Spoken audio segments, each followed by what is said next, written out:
congratulations for Neon Lights. Thank you so much. Thank you for having me. Hey, not a problem, not a problem. So tell us what initially brought you on board this project. Initially, I had met Dana, and it was just at the start of this crazy global pandemic, and we kind of really got along. Like it was like we had known each other for years, and creatively we were gelling and meshing so well that we decided we need to make a movie right now. And so we, got together and tried to come up with a story, a meaningful story, an entertaining story, a story that really had layers, but something that could be shot during a pandemic. And it was at the beginnings of the pandemic, so nothing was certain, with how things are going to work. So, just try to limit the story to one location, even though it seems like a few more, but one location, no extras, and a set group of cast members, and that's how it began. And the issues that we wanted to talk about were very telling of the times, always telling of the times. Mental health is something that I believe should always be at the forefront of conversations. Most excellent. What? Tell me, was this your first thriller that you directed? This was my first thriller. Yes, the film I made previously to this, I made it in my home country, Iran, and that was a socio-political drama, touchy one that got me in a lot of heat with the Iranian regime. So here I am and making thrillers. So I'm not quite sure. Was this something a little bit more straightforward and less stressful in its own way, but or not? No, I mean, every movies have their unique set of stresses. It's never an easy road to navigate. Otherwise, everyone would do it. So my first film having its unique set of stresses. Filming in a dictatorship, in a fascist government, film about socio-political subject, and then Neon Lights, an indie film shot in Canada during the second wave of the pandemic. Very unique stresses, but stresses nonetheless. So tell us. I was a little bit fascinated. Tell us about the one location or this house that you found in Canada.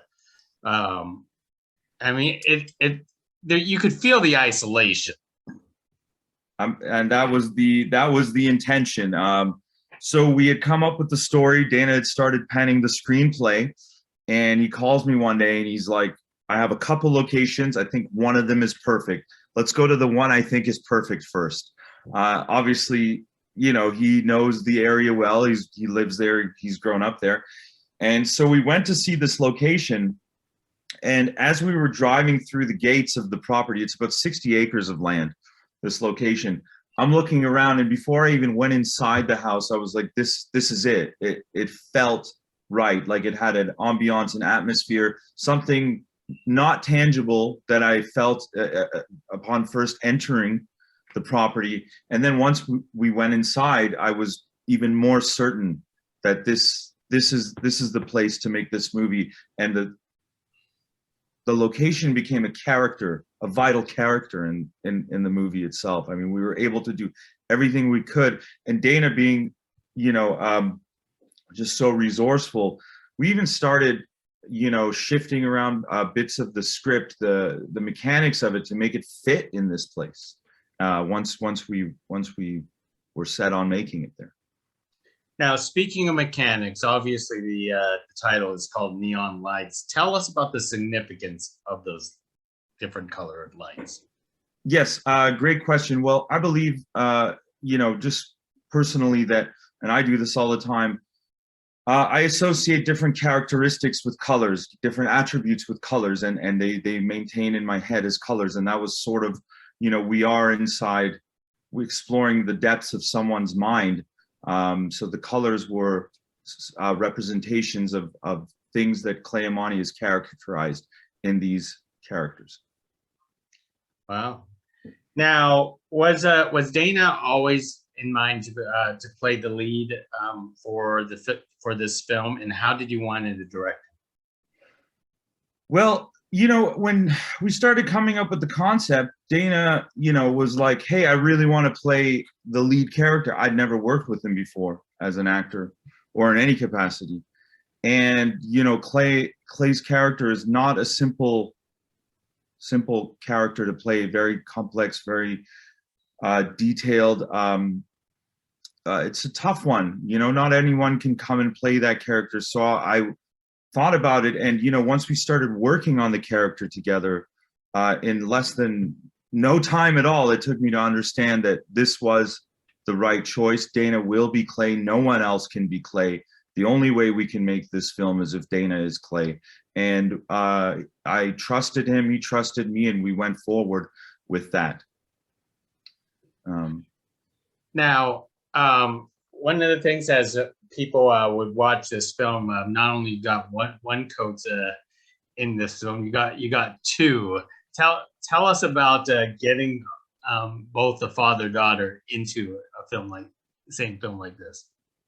Well, I mean, you know, we heard that the father-daughter duo had been on stage together, and you know, we were still looking to cast Brenna's role, and we didn't even know that she was interested in the role. But then we heard through the grapevine that, hey, Brenna, you know, she wants to act on film, on screen. And, you know, we put two and two together, and we thought how amazing and special and impactful it would be to sort of put the father-daughter duo of Kim and Brenna on screen together. And they were never even, in the original screenplay, they were never supposed to share screen time. It was two separate parts of the film. But, you know, again, with Dana's cleverness and wit, he was able to rewrite scenes so that we can actually have them on screen at the same time and really go for it and make this as special for them as it would be for us, you know. And it made sense. It all made sense. It actually strengthened the movie. Like once you watch it, you'll see how it makes sense to have those two characters sort of facing off together. It is a wonderful input that you put into this film. So what's up next for you? What's up next? We are currently, Dana and I are developing a feature film based on Edgar Allan Poe's short story, The Black Cat. So we've adapted this into modern times while maintaining the, you know, atmosphere and vibes of Poe. So hopefully we go to camera in the fall for that one. Great. Another thriller. Love that. Yes. Thank you very much. A pop thriller. That's right.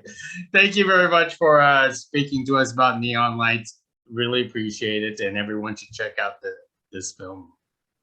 Thank you for having me. Thank you. Good day.